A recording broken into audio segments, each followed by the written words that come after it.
عنوان کا نام ہے عبارات اکابر۔ اس پہ چند اصول میں آپ کے سامنے رکھنے لگا ہوں، انشاءاللہ آپ کو عبارات کا مسئلہ اس سے بخوبی سمجھ آئے گا۔ مولوی احمد رضا خان اور حجاج بن یوسف کی طبیعت ایک جیسی تھی۔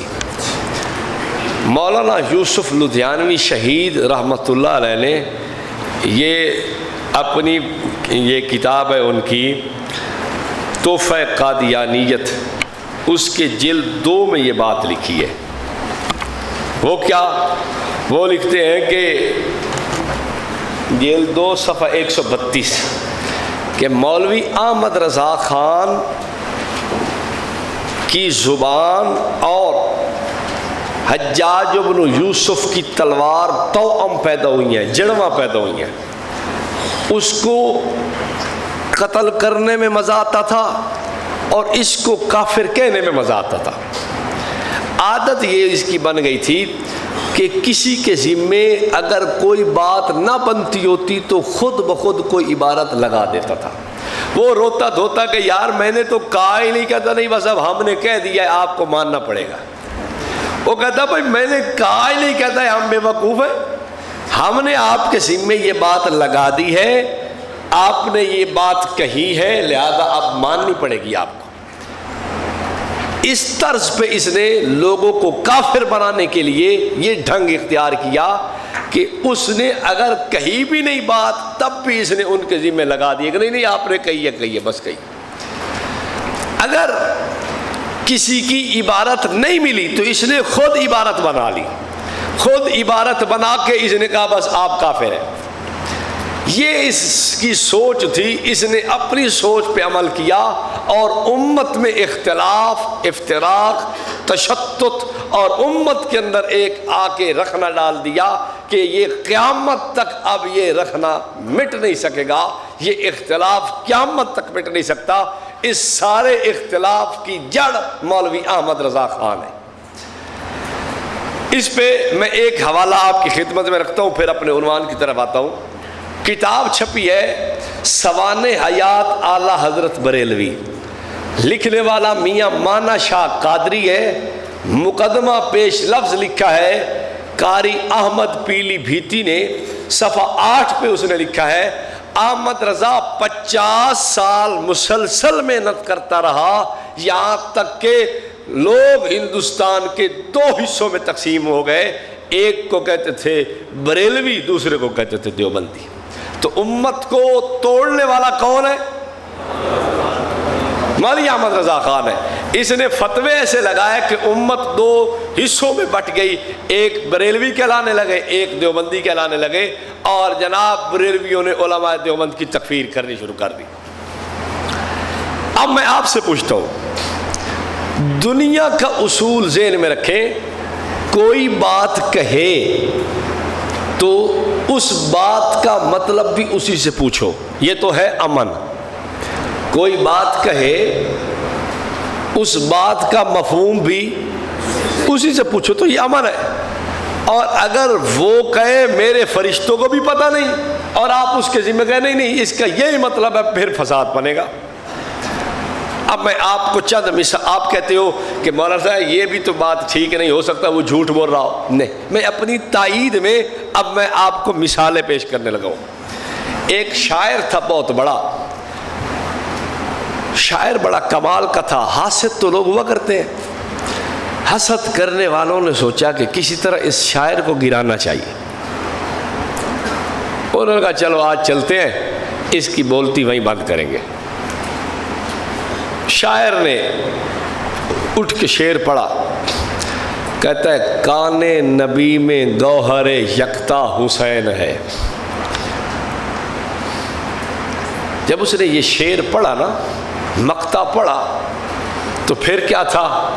لو جی پھر وہ کھڑے ہو گئے، کہتے توہین توہین توہین توہین۔ لوگوں نے پوچھا کیا توہین؟ کہتے ہیں یہ نبی کو کانا کہہ رہا ہے۔ ہمارا نبی تو بڑا خوبصورت تھا، یہ گستاخ نبی کو کانا کہہ رہا ہے۔ اب بتاؤ شاعر نے یہ جو بات کہی ہے کیا اس کی بات کا یہ مطلب بن رہا ہے؟ کیا اس کے ذہن میں یہ بات ہے؟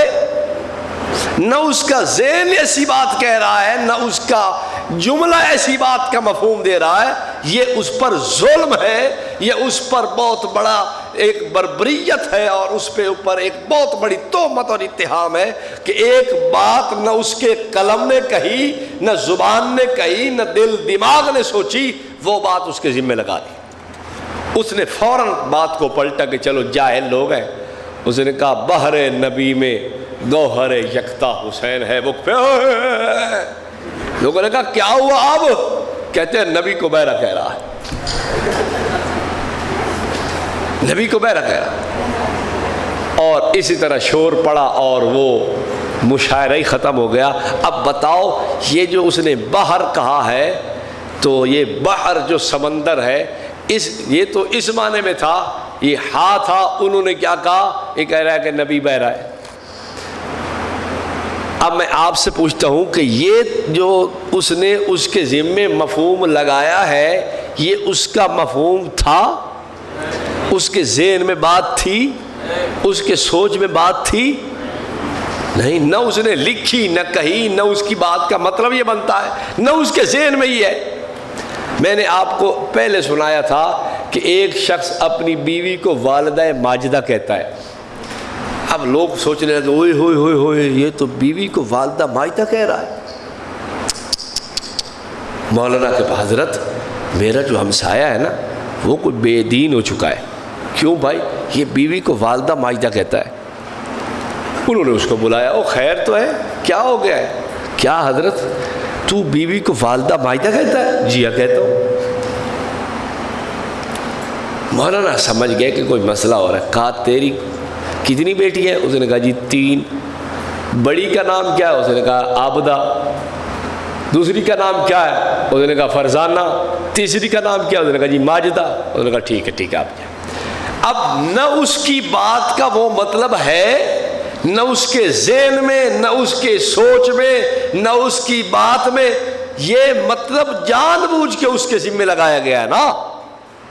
اس کی بیٹی کا نام ماجدہ تھا، وہ اپنی بیوی کو کہتا ہے والدہ ماجدہ، یعنی میری بیٹی ماجدہ کی والدہ۔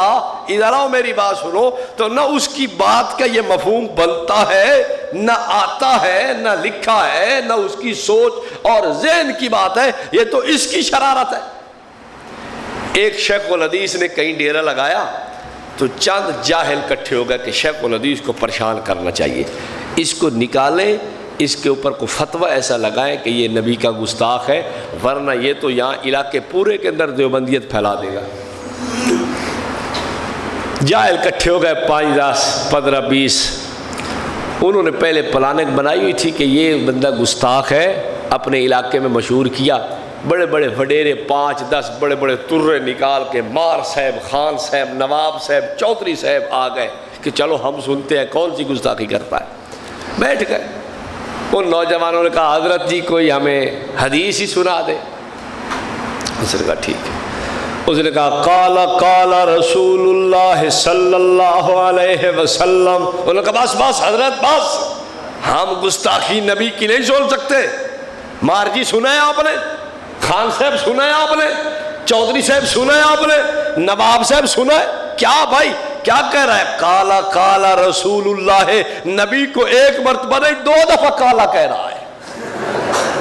انہوں نے کہا اوے مولوی صاحب ہم تجھے روٹیاں دیتے رہے، لسیاں دیتے رہے، دودھ پلاتے رہے، تجھے انڈے اور مکھن اور گھی اور شکر کھلاتے رہے، تو ہمارے نبی کو گالیاں دے، تو نکل ادھر سے، ہم تیری حجامت کرتے ہیں۔ اب بتائیں اس شیخ الحدیث کے ذہن میں کوئی بات ہے؟ کیا اس کے الفاظ کا یہ مطلب ہے؟ کیا اس کے الفاظ کے کسی کونے میں یہ بات ہے؟ بولو نا۔ یہ تو ان کی شرارت ہے نا۔ مولوی احمد رضا خان ایسا شرارتی آدمی تھا، یہ ساری شرارتیں اسی کی ہیں۔ ہمارے اکابر دیوبند کی عبارات کا نہ یہ مطلب تھا، نہ یہ مطلب بنتا تھا، نہ اس کا مطلب یہ ہو سکتا تھا۔ اس نے جان بوجھ کے عبارتوں کو توڑ موڑ کے مطالب بنا کے دنیا کو پریشان کرنے کی کوشش کی ہے۔